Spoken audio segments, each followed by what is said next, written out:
Kelas 5, tema 3, subtema 2, pembelajaran 3.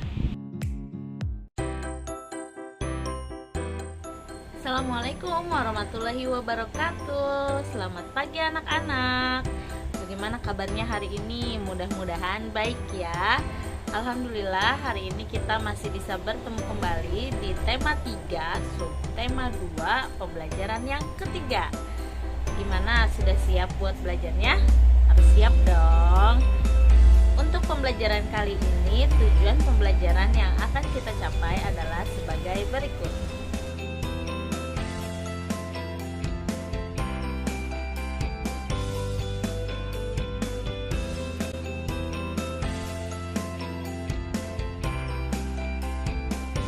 Perhatikan gambar berikut ini. Menurut kalian, gambar tersebut gambar tentang apa ya? Ada yang tahu?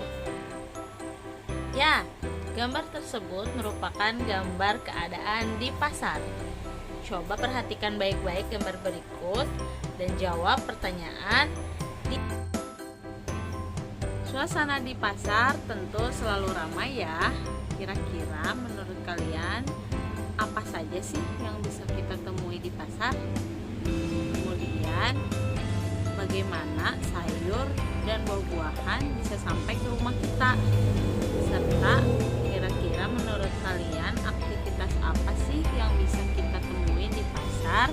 Dan juga siapa saja yang terlibat dalam kegiatan di pasar? Silahkan jawab pertanyaan-pertanyaan tersebut di buku tulis kalian ya. Kemudian, isilah tabel berikut ini berdasarkan pengamatanmu pada gambar pasar sebelumnya. Nah, kalian tinggal isi yang kalian lihat ada aktivitas apa saja di pasar serta siapa saja pelaku aktivitas tersebut, oke?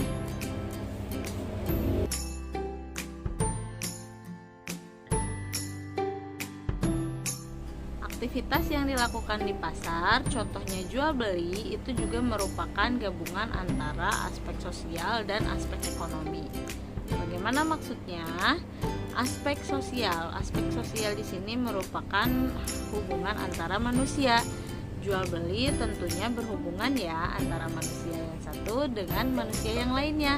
Kemudian jual beli juga termasuk aspek ekonomi. Kenapa? Karena jual beli merupakan salah satu aktivitas untuk memenuhi kebutuhan manusia. Nah, gabungan antara aspek sosial dan aspek ekonomi yang dimaksudkan untuk meningkatkan taraf hidup atau kesejahteraan sosial ini disebut sebagai pembangunan sosial.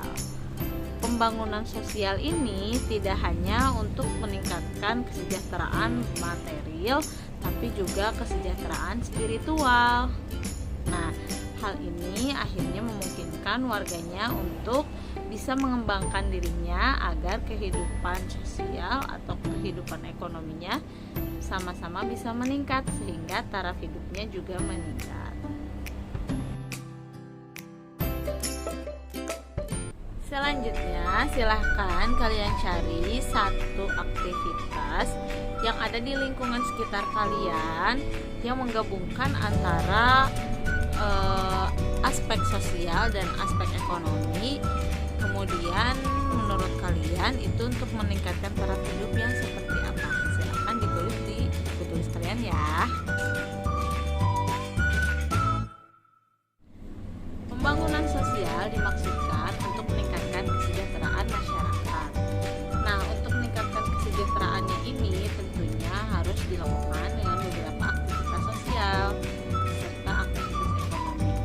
Nah, untuk melaksanakan aktivitas tersebut biasanya berkaitan dengan orang lain ya.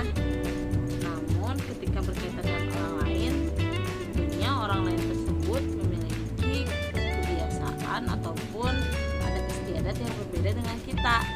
Oleh karena itu, kita pasti akan menemukan keragaman atau perbedaan ketika kita melaksanakan aktivitas dengan orang lain. Adat istiadat merupakan kebiasaan yang sudah sejak lama ada di dalam masyarakat. Nah, biasanya adat istiadat ini ada dengan tujuan untuk mengatur atau menjadi tata tertib masyarakat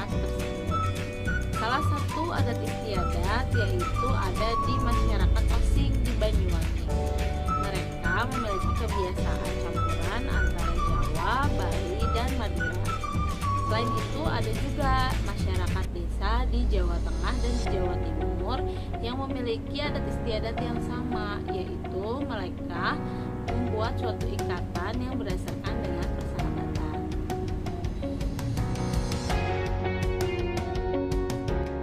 Selanjutnya cari tahu ada adat istiadat apa lagi di daerah lain selain di tempat kalian. Kalian bisa mencarinya lewat tanya ke teman atau cari di internet atau ke tetangga kalian atau ke orang tua kalian. Tulislah hasil pencarian kalian ke dalam tabel berikut ini ya.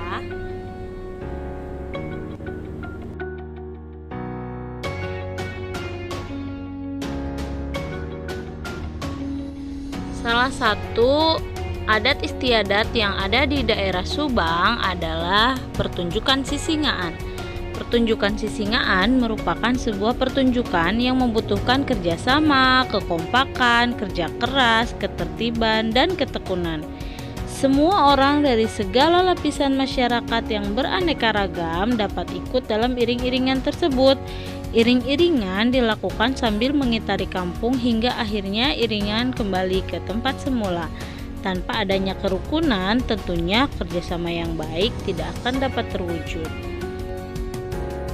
Gambar tersebut merupakan salah satu contoh dari iklan media cetak. Menurut kalian, pesan apa yang terdapat di dalam iklan media cetak tersebut? Serta apakah jenis bahasa yang digunakan dalam iklan tersebut?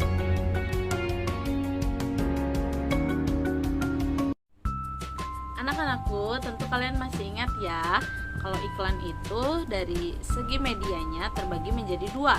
Ada iklan media cetak dan ada iklan elektronik.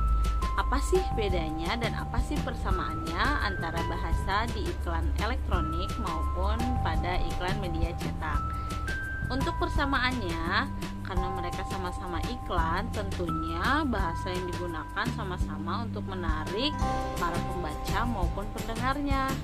Sedangkan perbedaannya, jika iklan pada media cetak, pada iklan media cetak, iklan atau bahasa ajakannya itu hanya bisa dibaca oleh pembacanya. Sedangkan untuk media elektronik, iklan tersebut menampilkan ajakan yang bisa didengar ataupun dibaca oleh para pembaca atau penontonnya. Selain itu juga iklan pada media elektronik biasanya menampilkan ajakan yang singkat namun tetap menarik dan bisa didengar maupun bisa dibaca.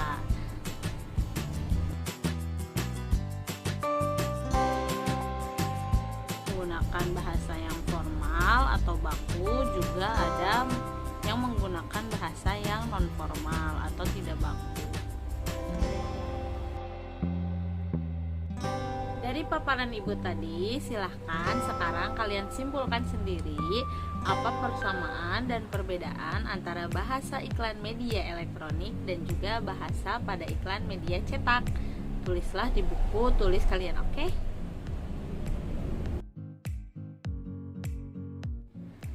Alhamdulillah, kita sudah sampai di kegiatan akhir dari pembelajaran 3 ini.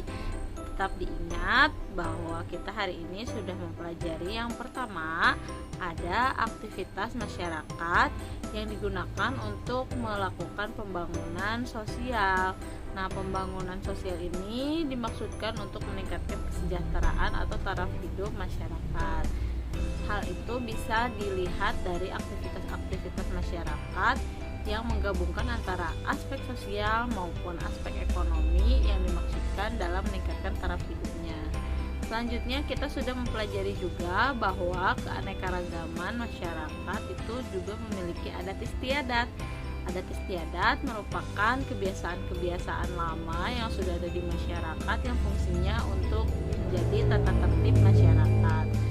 Dan yang terakhir kita juga belajar mengenai bahasa yang ada pada iklan media elektronik maupun media cetak yang memiliki perbedaan dan persamaannya tersendiri.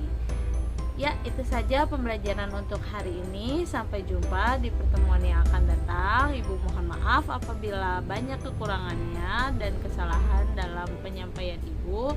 Ibu mohon maaf yang sebesar-besarnya. Terima kasih atas perhatian kalian. Jangan lupa dikerjakan tugas-tugasnya dan dikumpulkan ya. Terima kasih. Assalamualaikum warahmatullahi wabarakatuh. Bye-bye.